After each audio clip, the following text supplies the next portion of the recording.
Hello everyone, welcome back to my channel Mithai lifestyle. তোমাদের সবাইকে স্বাগত। আবারও অনেক দিন পর একটা ব্লগ ছাড়ছি।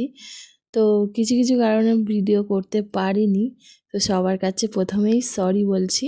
তো গুড মর্নিং এভরিওয়ান, এখন প্রায় সকাল 10টা বাজে। আর আমার কাণ্ড দেখেছো? কি করব, মেয়ের পরীক্ষা শেষ, মেয়ে স্কুলে যাচ্ছে না, তাই ভাবলাম ঘরটা গোছানোই যাক। তো এদিকে রান্নাবান্না করে এই যেমন কি তেমন ফেলে রেখে দিয়েছি, এখানে জামা কাপড় ভিজিয়ে রেখে দিয়েছি পরে কাচবো বলে। তো চলো ঘরটা আগে গুছিয়ে নিই। আমি যেখানে থাকবো সেখানে বিপদ ঘটবে না, সেটা তো হতেই পারে না। তো দেখতেই পাচ্ছ সমস্ত কিছু একদম খাটের তলার থেকে বের করে নিয়েছি। তো এই যে তুড়ি মেরে সবাই কাজ করে না, তুড়ি মেরে যতই সবাই তুড়ি মেরে কাজ করায় বলে, কিন্তু অতটাও সহজ নয়। এর পেছনে কিন্তু অনেক স্ট্রাগল থাকে। যেরকম ঘর গোছানো মানে তুড়ি মেরে কিচ্ছু করা যায় না। এই দেখতে পাচ্ছ আমার মেয়ে সব খেলনাগুলো প্রচুর নোংরা হয়েছিল। মানে আমি মাঝে মাঝে করি, যখন মেয়ের স্কুলের চাপ থাকে তখন করি না। এখন যেহেতু চাপ নেই, তো কিছুদিন পর আবার বাপের বাড়ি যাব 1 সপ্তাহের জন্য, কারণ একটা বিশেষ কাজে যাব। তো সমস্ত কিছু তোমাদের কাছে আশা করছি শেয়ার করবই।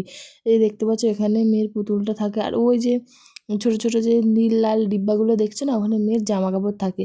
তো ওখানে রাখবো না, ওইটা থাকলে না ওইটা ইউজ করতে পারবো না, তাই ওইটা এখান থেকে বের করে দেবো। আমি এমন একটা মানুষ, তো যেটা ভাববো সেটাই আমি করেই ছাড়বো, যে যতই বেলা হোক যতই যাই হোক। আজকে ভেবেছি ঘরটাকে পুরো পরিষ্কার করে একদম মুছে মাছে টিপটপ করে নেবো। তো যতই রাত হোক যতই সন্ধ্যা হোক আজকে করেই ছাড়বো। এই যে দেখতে পাচ্ছ স্ট্যান্ডটা বের করেছি। আমার যার একটা ফোনের স্ট্যান্ডটা না, ওটা একটু প্রবলেম হচ্ছে। তো এখানে টিভিতে গান চালিয়ে দিয়ে আর আমি এখানে নিজের মনে ঘর গোছাচ্ছি। তো গান শুনতে শুনতে ঘর গোছাতে বেশ ভালোই লাগে, যে সব বের করে রয়েছি। কখন কি করব কে জানে, তো ঠিক করে নেবো ঠাকুরের ইচ্ছে। তো এই যে দেখতে পাচ্ছ মেয়েকে আবার পড়তে বসিয়ে দিয়েছে। যে নিচটা পুরো আমার ক্লিন করা হয়ে গেছে, সব জিনিসপত্র গুছিয়ে আবার যে যার জায়গায় রেখে দিয়েছি। আর কিছু কিছু জিনিস বাইরে আছে। এখানে দেখো আমার মাম্মাম পড়াশোনা করছে, তোমাদের প্রিয় মিঠাই পড়াশোনা করছে এখন। তো এই যে দেখতে পাচ্ছ শাড়িগুলো সব ট্রলি থেকে বের করে এখন আলমারিতে ঢোকাবো, কিন্তু কখন ঢোকাবো সেটা তোমাদেরকে বলতে পারছি না, সেটা সন্দেহ হয়ে যেতে পারে। তো এই যে দেখতে পাচ্ছ সমস্ত গ্যাসের ওভেন টোভেন সব মুছে নিয়েছি, নিয়ে আর আমার একটা কাণ্ড দেখো, চার্জে দিয়েছি, সুইচ দিতে ভুলে গিয়েছি। কি অবস্থা, পুরো 2 ঘন্টা টানা ঘর থেকে বাইরে ছিলাম। আর এখন বাজে 11:15, এখন আমি খেতে এসেছি। আমার পুরো নাইটি পুরো ভিজে অর্ধেক, কেননা নিচু হয়ে হয়ে ঘর মুছতে হয় না, ভিজেই যাবে। আর এখানে আমি একটু গোলা রুটি করেছিলাম সকালবেলা, খাওয়া হয়নি, এখন খেতে এসেছি। মেয়েকে খাওয়াচ্ছি, আমিও খাচ্ছি। তো এখন বাজে 1:15। এই মাত্র স্নান করে মেয়েকে স্নান করে এসছি একটু রেস্ট নিতে। এবার মেয়েকে খাইয়ে ঘুম পাড়াবো। এই যে মা ডলিটাকে দেখ, এই ডলিটা চলছে না কেন? কোথায় চেপেছিলে? এখন লেখাপড়া শেষ করলো, করে তারপরে স্নান করালাম। এবারে খাবে তো মা? ও মা, কেরম কোথায় চাপিয়েছিলে? কোথাও না মা, এই যে এই পুতুলটা তোলা থাকে, এটাকে বের করেছি। কোথায় চাপিয়েছি? ব্যাটারিতে নাকি এখানটায়? আমার বাড়িতে তো অনেক সকাল সকালই রান্না হয়, যেহেতু ঠান্ডা পড়ে গিয়েছে, আর ঠান্ডা ভাত খেতে ভালো লাগে না, মেয়েটাকেও খাওয়াতে ইচ্ছা করে না। তো আজকে করছিলাম ডিমের ঝোল আর কুমড়োর চচ্চড়ি, তোমাদেরকে দেখাতে ভুলে গিয়েছি। এই যে আমি টিভিতে চালিয়ে দিয়েছি আর মেয়ে এদিকে ফোন দেখছে বসে বসে। সো হ্যালো বন্ধুরা, এখন বাজে 2:15। সবে খাওয়া দাওয়া কমপ্লিট করে বাসন মেজে এবারে মামাকে ঘুম পাড়াবো। মেয়েকে তো যে এসছি ঘরের মধ্যে, তো সমস্ত জামা কাপড়গুলো বাইরে প্রচুর দেখেছি, প্রচুর খাটাখাটনি হয়েছে।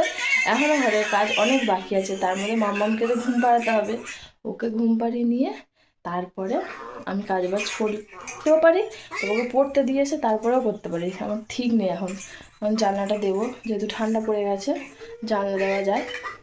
জানলাটা দিয়ে মায়ের বেটিতে শুয়ে পড়বো। এটা জ্বালিয়ে লাইটটা বন্ধ করে দিই। আমাদের এখানে মশা, প্রচুর মশা, ওই কারণে গুড নাইটটা জ্বালা। আর এখানে যা মশা, তুমি বসতেও পারবে না, রান্না করতে বসতে গেলে কামড়াবে। তুমি যেখানে যাও না মশা ছাড়বে না পেছন। আর একজনে যে কীভাবে শুয়ে আছে, ওকে এখন ঘুম পাড়াতে হবে, আবার পড়তে পাঠাতে হবে। পরীক্ষা শেষ, মামাদের এক্সাম শেষ হয়ে গিয়েছে, ফাইনাল পরীক্ষা যেটাকে বলে শেষ। টিভিটা বন্ধ করতে, টিভি দেখতে ভালো লাগছে না, পরীক্ষা শেষ। তাও আন্টি পড়তে রেখেছে, তো যেতেই হবে পড়াশোনা যেহেতু। তো চলো ঘুম পাড়িয়ে দিই ওকে।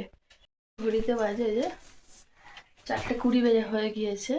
তো এখন যাচ্ছি মামামকে নিয়ে পড়তে দিয়ে আসতে। মামামকে রেডি, তাই রানি পড়তে যাওয়ার জন্য দাদা ভাঙা। তো চলো দিয়ে আসি আগে, তারপরে যে করিনি, সারা দুপুর শুয়েছিলাম, ভালো লাগে না, একবার শুয়ে পড়লে না ভালো লাগে না। তো চলো পড়তে দিয়ে আসি মাকে, চলো। সেই সকালে বলেছি কখন গোছাবো, এই যে চলে এসেছি এখন সন্ধ্যার সময়।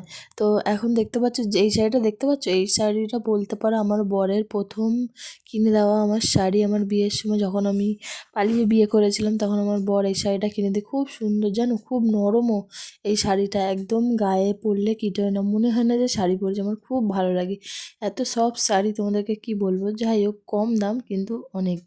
তো এই যে গুছে ফেলেছি সব জামা কাপড়, ভালো করে আলমারিতে ভাঁজ করে ঢুকিয়ে দিয়েছি। প্রায় 8 মাস পর ট্রলির থেকে দিয়ে আলমারিতে চলে গেছে। তো ও দেখতেই পাচ্ছ আমার ঘর একদম পরিষ্কার করে নিচ্ছি সকাল কিছুক্ষণের জন্য, সেটা লেগেছি কাজ করতে। সেই 6:30টার সময় ঘুম থেকে উঠেছি। তো এই মাত্র কাজ কমপ্লিট হলো, তা এখন সন্ধ্যে দিতে হবে, রাতে রান্না করতে হবে, চা করতে হবে।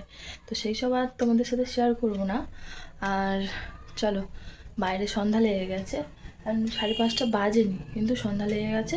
যেহেতু বাইরে সন্ধ্যা লেগে গেছে ওই কারণে বাইরে চলে এসেছি মুখ হাত পা ধুতে। তো এই যে দরজাটা খোলা দেখতে পাচ্ছ, ওটা আমাদের বাথরুম, আমাদের পাশাপাশি সব কিছু। যেহেতু সন্ধ্যা দেবো তাই মুখ হাত পাটা ভালো করে ধুয়ে তারপরে জামা কাপড় ছেড়ে সন্ধ্যা দেবো। এক একজনের বাড়িতে নিয়ম এইটাই, ছোটোবেলা থেকে এটা দেখে আসছি, তো সেটাই শিখেছি, এখনও চালিয়ে যাচ্ছি। এক একজন জামা কাপড় ছাড়ে না, সন্ধ্যা দিয়ে দেয়, আমি দেখেছি। কিন্তু যাই হোক, আমি এখন সন্ধ্যা দিতে এসেছি। তো ভগবানকে একটু ভালো করে ডেকে নিই। আর এখন আমি বাইরে চলে যাবো, কেননা বাইরে তুলসী তলায় প্রদীপ দেখাতে হবে, ওই কারণে বাইরে গিয়ে তুলসী মাকে প্রদীপ দেখিয়ে তারপরে আমি আসবো।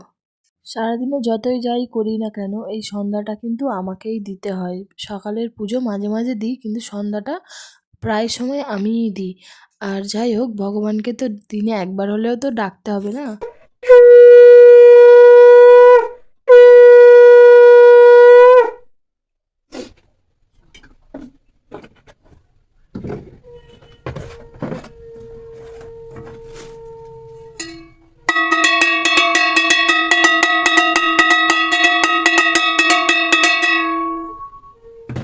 এই দেখো দেখো, আমার গপুদের ঠান্ডা লেগে গেছে, এনার তো ঠান্ডা লেগে গেছে। আর একটা গপুকে দেখবো, ওনার তো আরও বেশি ঠান্ডা লেগে গেছে। তো আমার এই ছোট্ট ছোট্ট গপুদের তোমাদের কেমন লাগলো অবশ্যই জানিও বন্ধুরা। তো বন্ধুরা, আমার এই ভিডিওটা তোমাদের কেমন লাগলো অবশ্যই জানিও। আমি এখানেই শেষ করছি। তো যদি ভালো লাগে লাইক কমেন্ট আর সাবস্ক্রাইব করো। আর আমার পাশে থেকেও আমাকে এইভাবে সাপোর্ট করে যেও। অনেক দিন পর ভিডিও দিচ্ছি না, একটুখানি আপস অ্যান্ড ডাউনস থাকবে, তো বন্ধুরা একটু সাপোর্ট করো। তো আবারও নতুন একটা ব্লগের সাথে তোমাদের সাথে দেখা হবে। তো তোমাদের ওখানে কেমন কি ঠান্ডা পড়েছে একবার কমেন্টে জানিও। তো টাটা সবাইকে, সবাই ভালো থেকো।